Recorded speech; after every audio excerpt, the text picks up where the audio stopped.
নমস্কার। প্রচেষ্টা আপনাদের সকলকে স্বাগত জানাই। আশা করি সকলে ভালো আছেন। আকাশে পেঁজা তুলোর মতো মেঘ, মাঠে কাশের দোলা আর বাতাসে শিউলির গন্ধ জানান দিচ্ছে উমা আসছে। তাই আমরাও বেরিয়ে পড়েছি জাগো উমার সন্ধানে বিগত কয়েক বছরের মতো সিজন 7 নিয়ে।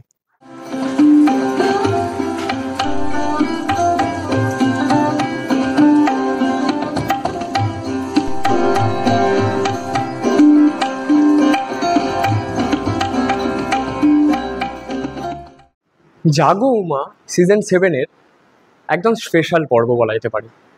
কারণ স্পেশাল এইটাই, কারণ হচ্ছে মাকড়দহ চৌধুরীপাড়া চৌধুরী বাড়ির পুজো এবছরে 500তম বর্ষে পদার্পণ করেছে। এই বাড়ির পুজো নিয়ে জাগো উমা সিজন 1-এ কিন্তু আপনারা ভিডিও দেখে ফেলেছেন। সিজন 7-এ আবারও স্পেশাল পর্ব নিয়ে আসছি। শুনে দেখব 500 বছর উপলক্ষে তাদের প্রস্তুতি এবং ফিরে যাব সেই অতীতের কথায়। কীভাবে পুজো শুরু হয়েছে, পুজোর রীতিনীতি সমস্তটা জানবই এই ভিডিওতে। তাহলে চলুন শুনে নিই।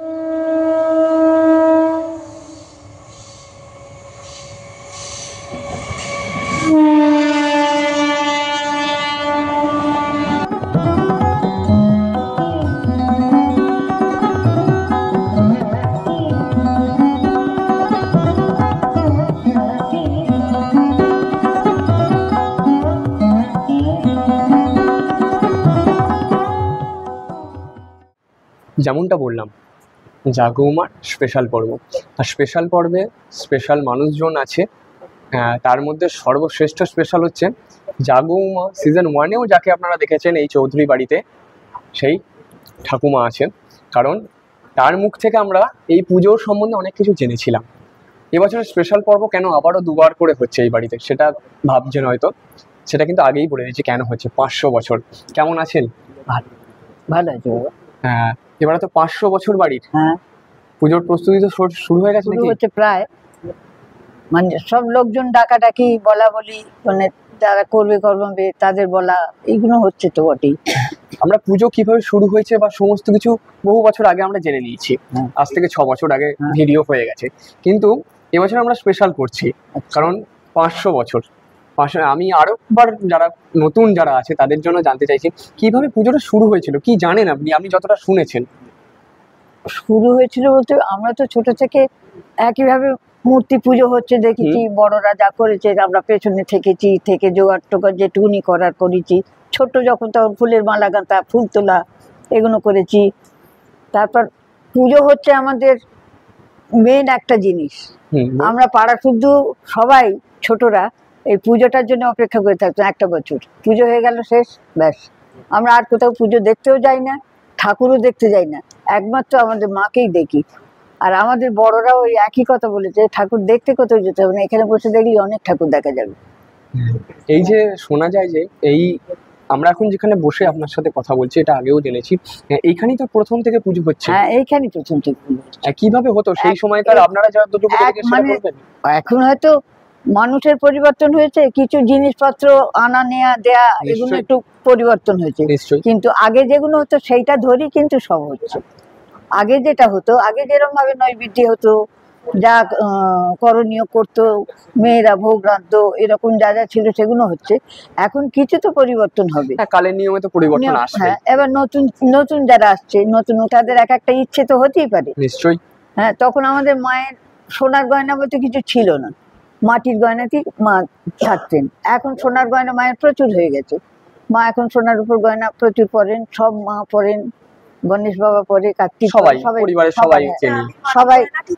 হ্যাঁ, আমি ওইটাই আপনার কাছে আসছি। মাটির গয়নাটা চাই, মায়ের থাকবেই, থাকবে, তার উপরে সোনার গয়না পরা, কিন্তু মাটির গয়নাটা চাই।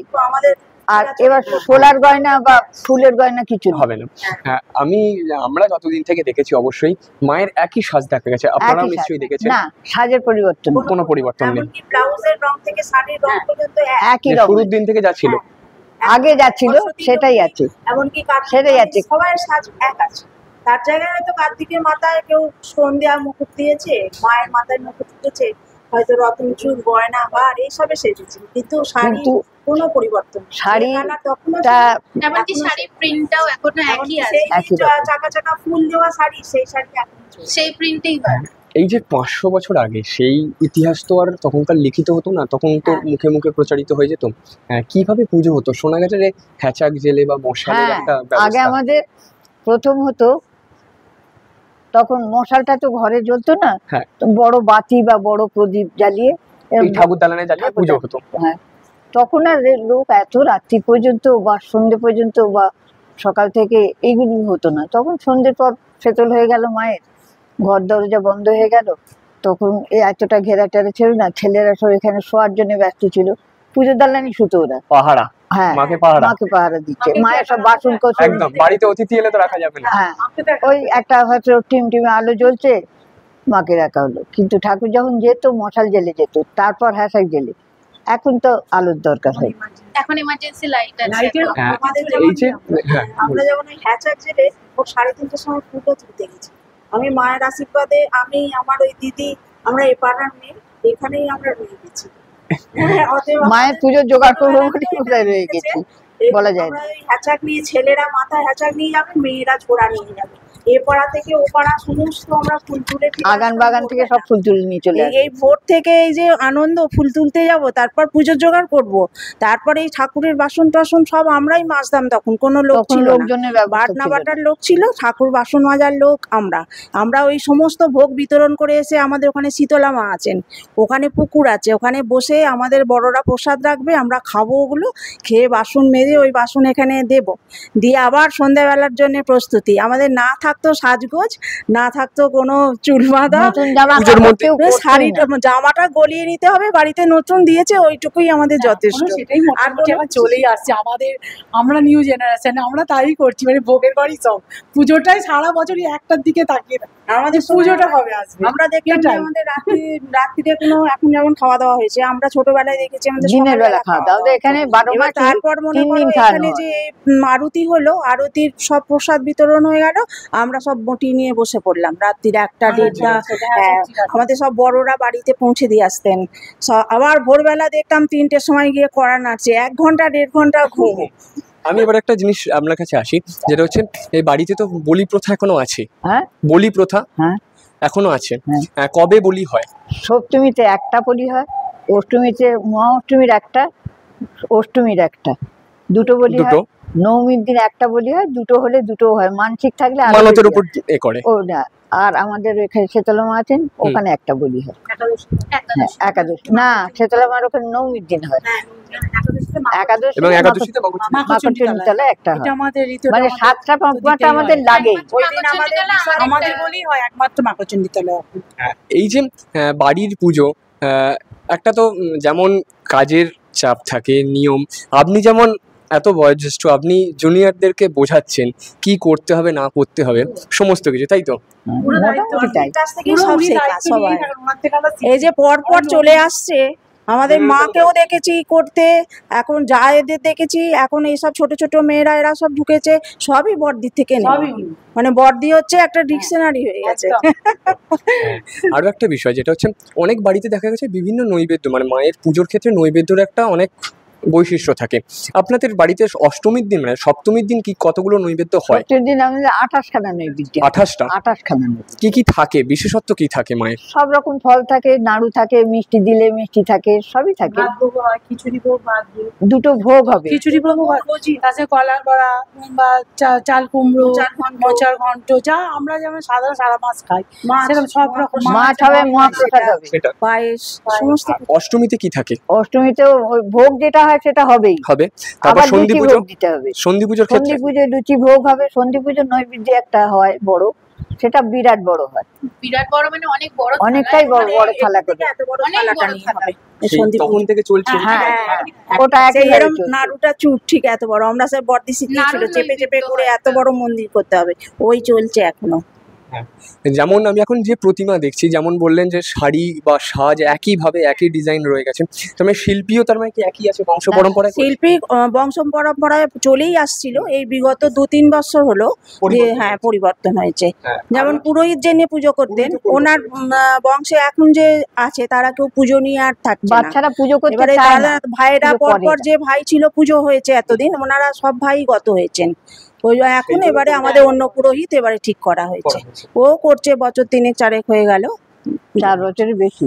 মায়ের আমি যতদূর শুনেছি বা এবং সমস্ত কিছু দেখে যে মা খুব জাগ্রত, এটা এটা কিন্তু আমরা সবাই মানি, মাকে ডাকতে পারলে সাড়া দেবে, ডাকতে পারলে, ডাকতে হবে, থেকে ডাকলে অবশ্যই সাড়া দেবে। বিশ্বাস একটা অনেক বড় বিশ্বাস জিনিস। এর তো কোনো ডাকতে পারলে। আর এইখানে বসে মিথ্যে কথা যদি কেউ বলে তার ফল সে পাবেই। এইখানে বসে ভক্তি, দাঁড়িয়ে মিথ্যে বিশ্বাস, কথা বলা অত এ সোজা মা নয়। হবেই তাদের। এখানে একবার তখন মেসজি ছিল, উষা মেসজি, উনি জোগাড় করতেন। ঠান্ডার উপসের সময় গান করতে আসতো, গানের লোকেরা এসে করেছে। একবার এসেছিল যিনি গান করতেন, অসুস্থ হয়ে পড়েছিল, গলা দিয়ে আওয়াজ বেরোচ্ছিল না, চিঠি করে সে আসতে চায়নি, কিন্তু মা তাকে ঠেলে পাঠিয়েছে, হ্যাঁ তুই গান করবি বলে সে স্বীকার করেছিল। তাকে দেখে সবাই হেসেছিল যে ও আবার গান করতে পারবে, মানে অসুস্থ, খুবই অসুস্থ, খুবই দুর্বল লাগছে আর হ্যাঁ। কি। কিন্তু তাকে মেসজি বলেছিল তুই একটুখানি করে দিয়ে চলে যা, পুরোটা করতে হবে না। কিন্তু মা পাঠিয়েছে, সে এসেছে, সে তাকে দেখে যে হেসেছিল সে কিন্তু ফলটা পেয়েছিল, ফলটা সে পেয়েছিল। হ্যাঁ, এই তো 500 বছরের পুজোর, হ্যাঁ 500 বছরের পুজোর রীতিনীতি একই রয়েছেন, হ্যাঁ। কালের নিয়মে কিছু পরিবর্তন এসছে। কিছু পরিবর্তন। তখন আম- আমাদের ছিল যে লোক ধরা ছিল চৌধুরীদের, যেমন এ থেকে আসতো, ওরা গঙ্গা জল দিয়ে যেত, পুজো যত গঙ্গা জল লাগবে ওরা 8 ভরা গঙ্গা জল দিয়ে যেত বাঁকে করে দখলপুর থেকে। আচ্ছা, লোক ধরা ছিল, তারা পুজোয় যত লোকজন খাবে পাতা যা লাগবে সব কলা পাতা ওরা দেবে, তখন তো কলা পাতা খায় না, হ্যাঁ। 3 দিনে যত কলা পাতা লাগবে সব ওই সর্দারটা দেবে। আচ্ছা, আর একজনদের ধরা ছিল, তারা শুধু ভোরবেলা বেল পাতা দেবে 1 ঝোড়া, শিশির দেবে, দুব্ব দেবে, মায়ের যে অগ্নি বাঁধা হবে সেই দুব্ব দেবে, পুজোর দুব্ব এবং অগ্নি দুব্ব ওরা দেবে। আর একজনদের ঠিক করা ছিল, আচার্য ঠিক করা ছিল, আচার্য যা কাজ যা যা দেবার কথা সমস্ত সে কিছু তারা সে দিয়ে দিয়ে যাবে, এসব লোক ঠিক করা ছিল। এখন আর তারা কেউ নেই, বেলপাতাটা এখনো আসে, এই সেটাই মানে আছে। মায়ের জিনিস মা জোগাড় করে নেয়। হ্যাঁ, এবার নিজেদের করে নিতে হয়, এখন এগুলো নিজেদের করে যেটা দিয়ে নিতে হয়, দাঁত মাজে, এরকম সেটা সব। জেঠিমা জানে খুব ভালো। কাকিমার মুখ থেকে শুনলাম যে মা নাকি 4 দিন 4 রকম জিনিস দিয়ে দাঁত মাজে, দাঁতন আর কি। হ্যাঁ। কি বিষয়টা কি? প্রথম দিন মাজেন ঘুঁটের ছাই আর খই, ঘুঁটের ছাই আর খই। খই। দ্বিতীয় দিন আপাং, আপাং, হ্যাঁ। তারপরের দিন বেল, বেল। বেলদার, মানে এইটা আপনাদের বাড়িরই একদমই হ্যাঁ। ট্র্যাডিশন তারপরে বলা যেতে পারে। 2টি খই আর একটা ঘুঁটের ছাই থাকবেই, কিন্তু চাই ওগুলো চাই, আপাং গাছ, বেল গাছ। আর পুজোর শুরু তো নিশ্চয়ই মহালয়ার পরের দিন থেকেই হয়ে যায় হ্যাঁ, আপনাদের, প্রতিবার থেকে পুজো বসে যায়। চণ্ডীপাঠ কি সেদিন থেকে শুরু হয়ে যায়? হ্যাঁ, ওখানে চণ্ডীপাঠটা পুরো হয়, নরূপ চণ্ডীর 6 রূপ ওখানে হয়, 3 রূপ এখানে হয় 3 দিনে। এদিক ওদিক মিলিয়ে। নরূপ চণ্ডী। এবারে মানে পুজো তো 500 বছর, এত বছর ধরে চলে আসছে পুজো, তার রীতিনীতি সমস্ত কিছু একই রেখে, একইভাবে সময় একইভাবে হ্যাঁ, সবকিছু পালন নিয়ে করা করা হয়। হচ্ছে। কি মনে হয় আর মানে এই যে মানুষ, এই নতুন প্রজন্ম কিভাবে এগিয়ে নিয়ে যেতে পারছে? তো এগিয়ে নিয়ে যেতে পারছে, শুধু নয়, ওরা এই পুজোটা নিয়ে, ছেলে বুড়ো বাচ্চা সবাই এটা নিয়ে ব্যস্ত, তারা আর অন্য কোথাও যাবার বা কিছু করার সময় সুযোগ পায় না, এইরকম জেনারেশনে সবাই ব্যস্ত। সবাই ব্যস্ত। চীনে ঢুকে গেছে, হ্যাঁ, এমনই হয়ে গেছে এখনকার দিনেও আর এখানকার পুজো- ছেলে মেয়েরা ঠাকুর দেখতে বেরোয় না। না। এর চেয়ে বড় জিনিস তো আমি মনে করি আর এই কিছু নেই। জেনারেশনে সবথেকে এই যে খাটু আমার এতখানি বয়স হয়েছে, কোনোদিন আমি বাইরের ঠাকুর দেখি, মানে মাকড়দায় কোনোদিন ঠাকুর দেখতে বলছি, যাই। আমরাও কোনোদিন ঠাকুর দেখতে যাইনি। এই ঠাকুর আমাদের কোথা দিয়ে সময় চলে যায় আমরা বুঝতেই পারি না। বছরের এই একটা বছর অপেক্ষায় থাকা হয় মায়ের আসার জন্য, আমরা ছোট থেকে তাই করে এসেছি। মা আসার জন্য। মা তো মা এসে গেছে, এবারে তোড়জোড় শুরু হয়ে গেছে। আমরা তো আবার শিউলির মালা গাঁথতাম, জানো তো, এখন তো শিউলি গাছ আর পাওয়াই যায় না, সব আমফান ঝড়ে টরে পড়ে গেছে। গেতে আমরা হাতে নেল পালিশ পরবার সময় নেই, ওই শিউলি গুলো কেটে কেটে আমাদের হাতে নেল পালিশ হয়ে যেত। মানে মায়ের কাজও হচ্ছে, হয়ে যেত, মানে কে কত কাটতে পারি আর গাঁথতে পারি, ঠাকুরকেও পড়ানো হবে, আমাদের হাতও পরিষ্কার হয়। এই পুজো এসে গেল আর মাত্র কটা দিন, আমরা তো আষাঢ় শ্রাবণ মাস থেকে ঠাকুর কখনো গড়া হবে, সবকিছু আর কি। ছেলেগুলো সবাই তদারকি। ব্যস্ত, মনটা ভালো লাগে। সবাই ব্যস্ত, ঠাকুর গড়া হলো না এখনো, কই ঠাকুর করতে এলো না এখনো। এখন তো মা চলে এসছে, আর মাত্র কটা দিন, হ্যাঁ। তারপরেই মায়ের যে মায়ের রূপ সেটা ফিরে পাবে। ফিরে পাবো। প্রস্তুতি তো চলছে। হ্যাঁ খুব ভালোভাবে রকমের। চলছে রীতিমতো যারা কি করবে হ্যাঁ, কি রান্না হবে কবে কি ভোগ হবে এই সমস্ত আলোচনা হচ্ছে। এই কালই বসা হয়েছিল এইসব নিয়ে নানা রকম যে যেভাবে প্রপোজাল দিচ্ছে নেওয়া হচ্ছে, যার যেটা সবাই মিলিয়েই তো একটা হয়, সবার কথাই নেওয়া হয়। শুনলাম, জানলাম, আগেও জেনেছি, আবারও জানলাম, কারণ এই বাড়ির ইতিহাস যতবারই শুনি ততবারই অবাক হই। কেন জানেন? কারণ একটা ব্লকের এত প্রাচীন পুজো হয়তো আর নেই। কোন ব্লক বলছি বুঝতেই পারছেন, যে ডোমজুর ব্লকের তথা মাকড়দা গ্রামের চৌধুরীপাড়া চৌধুরী বাড়ির পুজো 500 বছরে পদার্পণ করেছে। সেই জন্য আমাদের জাগো উমার এবছরের সিজন 7-এর একটা স্পেশাল পর্ব রাখা হয়েছিল এই বাড়ির ইতিহাস নিয়ে, ফিরে দেখা যেটা বলা যেতে পারে। কারণ প্রথম বছর আমরা শুনে দেখেছিলাম এই বাড়ির ইতিহাস, এবারে আবারও শুনে দেখলাম, জানলাম রীতিনীতি সমস্ত কিছুই। মা এখানে শুধুমাত্র যে বছরের 4টে দিন আসে তা নয়, মা সারা বছর ঘরের মেয়ে হিসেবে বিরাজ করেন এই ঠাকুর দালানেই। যেখানে অতীতে দেখা যেত মশাল জেলে হ্যাচাক জেলে মায়ের আরাধনা কাঁধে করে নিয়ে যাওয়া সমস্ত কিছু, কালের নিয়মে অনেক কিছু পরিবর্তন হয়েছে সময়ের। কারণ মা এখনও পর্যন্ত সেই একই সাজে একই রূপে এখানে আসে প্রতি বছর।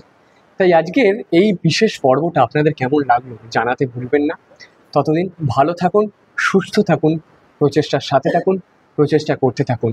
আর অবশ্যই চ্যানেলে নতুন হলে সাবস্ক্রাইব করতে ভুলবেন না, পেজে নতুন হলে ফলো করে দেবেন। ততদিন প্রচেষ্টা টিমের তরফ থেকে সকলকে জানাই আগাম শারদিয়ার অনেক অনেক শুভেচ্ছা।